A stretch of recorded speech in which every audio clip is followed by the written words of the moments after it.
हूं प्रीति सिंह। देश विदेश की बड़ी खबरों के साथ शुरू करते हैं आज का हल्ला बोल। प्रधानमंत्री नरेंद्र मोदी 3 दिवसीय राजकीय यात्रा पर सेशल्स पहुंचे हैं, जहां उनका भारतीय समुदाय ने गर्मजोशी से स्वागत किया। राष्ट्रपति डॉक्टर पैट्रिक हार्मनी के निमंत्रण पर पीएम मोदी 27 से 29 जून तक सेशल्स में रहेंगे और राष्ट्रीय दिवस की स्वर्ण जयंती समारोह में मुख्य अतिथि के रूप में शामिल होंगे। विक्टोरिया में आयोजित कार्यक्रम को संबोधित करते हुए उन्होंने कहा कि सेशल्स ने भारतीय संस्कृति और परंपराओं को जिस तरह सहेज कर रखा है वह बेहद सराहनीय है। उन्होंने दोनों देशों के बीच पर्यावरण संरक्षण, जैव विविधता और समुद्री सहयोग को और मजबूत बनाने की प्रतिबद्धता भी दोहराई। रविवार सुबह जापान के पूर्वोत्तर हिस्से में 6.1 तीव्रता का शक्तिशाली भूकंप आया। राहत की बात यह रही कि भूकंप के बाद सुनामी की कोई चेतावनी जारी नहीं की गई और अब तक किसी बड़े नुकसान या जनहानि की खबर नहीं है। हालांकि जापान मौसम एजेंसी ने अगले कुछ दिनों तक आफ्टर शॉक्स आने की आशंका जताई है और लोगों से सतर्क रहने की अपील की है। प्रशासन स्थिति पर लगातार नजर बनाए हुए है। जापान दुनिया के सबसे भूकंप प्रभावित देशों में शामिल है, इसलिए वहां आपदा प्रबंधन एजेंसियां पूरी तरह अलर्ट मोड में हैं। भारतीय अंतरिक्ष अनुसंधान संगठन यानी इसरो ने semi cryogenic engine power head का सफल हॉट टेस्ट कर अंतरिक्ष तकनीकी में बड़ी उपलब्धि हासिल की है। तमिलनाडु के महेंद्रगिरी स्थित प्रोपल्शन कॉम्प्लेक्स में किए गए इस परीक्षण में इंजन 88% क्षमता और 175 टन थ्रस्ट पर पूरी तरह सफल रहा। इसरो प्रमुख वी नारायण ने कहा कि भारत ने उस क्रायोजेनिक तकनीक में महारत हासिल कर ली है जिसे कभी देने से दुनिया ने इनकार कर दिया। यह सफलता भविष्य के भारी रॉकेट मिशनों और 2040 तक चंद्रमा पर भारतीय मिशन की दिशा में अहम कदम मानी जा रही है। दिल्ली और उत्तराखंड में आतंकी हमले की धमकी मिलने के बाद सुरक्षा एजेंसियां हाई अलर्ट पर हैं। एक ईमेल के जरिए मंदिरों, सरकारी दफ्तरों, रेलवे स्टेशनों और पुलिस प्रतिष्ठानों का निशाना बनाने की धमकी दी गई है। इसके बाद दोनों राज्यों में संवेदनशील इलाकों की सुरक्षा बढ़ा दी गई है। धार्मिक स्थलों, ट्रांसपोर्ट हब और सरकारी इमारतों पर अतिरिक्त पुलिस बल तैनात किया गया है। साइबर एक्सपर्ट धमकी भरे ईमेल की जांच में जुटे हैं और इसके डिजिटल ट्रेल को खंगाल रहे हैं। फिलहाल किसी हमले की पुष्टि नहीं हुई है, लेकिन एहतियात के तौर पर व्यापक सुरक्षा इंतजाम किए गए हैं।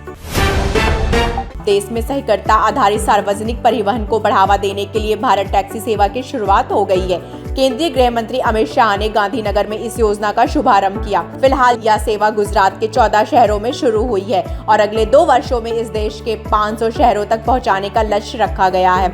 इस योजना की खास बात यह है कि ड्राइवर खुद अपनी गाड़ी चलाएंगे और किसी भी तरह का कमीशन नहीं देना होगा। सरकार का कहना है कि इससे ड्राइवरों की आय बढ़ेगी और यात्रियों की किफायती व बेहतर सेवा मिलेगी। ऑपरेशन सिंदूर को लेकर सोशल मीडिया पर वायरल हो रहे दावों पर केंद्र सरकार ने बड़ा स्पष्टीकरण जारी किया है। रक्षा मंत्रालय ने कहा कि रक्षा मंत्री राजनाथ सिंह के संसद में दिए गए बयान को गलत तरीके से पेश किया गया है। मंत्रालय के अनुसार उनके बयान का संदर्भ उन अफवाहों से था जिनमें भारतीय पायलटों के लापता होने का दावा किया गया था।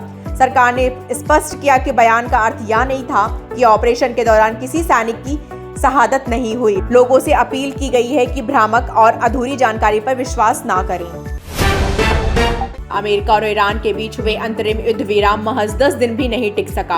होर्मुज में एक व्यापारिक जहाज पर कथित ड्रोन हमले के बाद अमेरिका ने ईरान के मिसाइल ड्रोन ठिकानों पर रडार केंद्रों पर हवाई हमले किए। जवाब में ईरान ने खाड़ी क्षेत्रों में मौजूद अमेरिकी सैन्य ठिकानों पर मिसाइल और ड्रोन से हमला किया। दोनों देशों ने एक दूसरे पर युद्ध विराम तोड़ने का आरोप लगाया है। इस बीच में ओमान के समुद्री क्षेत्र एक तेल टैंकर पर भी हमला हुआ। हालांकि चालक दल सुरक्षित बताया गया है।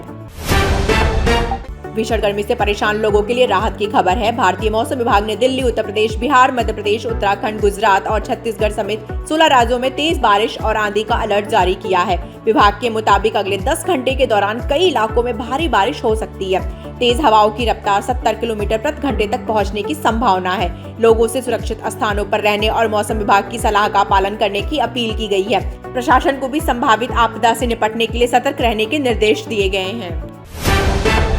महिला टी20 विश्व कप 2026 में आज भारत और ऑस्ट्रेलिया के बीच बेहद अहम मुकाबला खेला जाएगा। हरमनप्रीत कौर की कप्तानी वाली भारतीय टीम के लिए यह मुकाबला करो या मरो जैसा है। जीत मिलने पर भारत का सेमीफाइनल का रास्ता लगभग साफ हो जाएगा, जबकि हार की स्थिति में टीम को दूसरे मुकाबलों के परिणाम पर निर्भर रहना पड़ेगा। लॉर्ड्स क्रिकेट ग्राउंड पर होने वाले इस हाई वोल्टेज मैच पर दुनिया भर के क्रिकेट प्रेमियों की नजरें टिकी हैं। भारतीय टीम मजबूत ऑस्ट्रेलियाई चुनौती का सामना करने के लिए पूरी तरह तैयार है।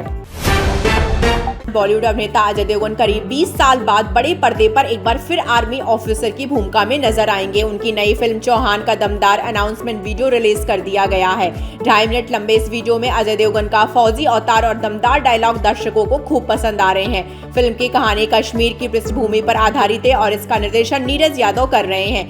वीडियो रिलीज होते ही सोशल मीडिया पर फिल्म को लेकर जबरदस्त चर्चा शुरू हो गई है और फैंस इसकी रिलीज का बेसब्री से इंतजार कर रहे हैं। खबरों का सिलसिला यूं ही चलता रहेगा। फिलहाल के लिए दीजिए आप मुझे अभी इजाजत। धन्यवाद।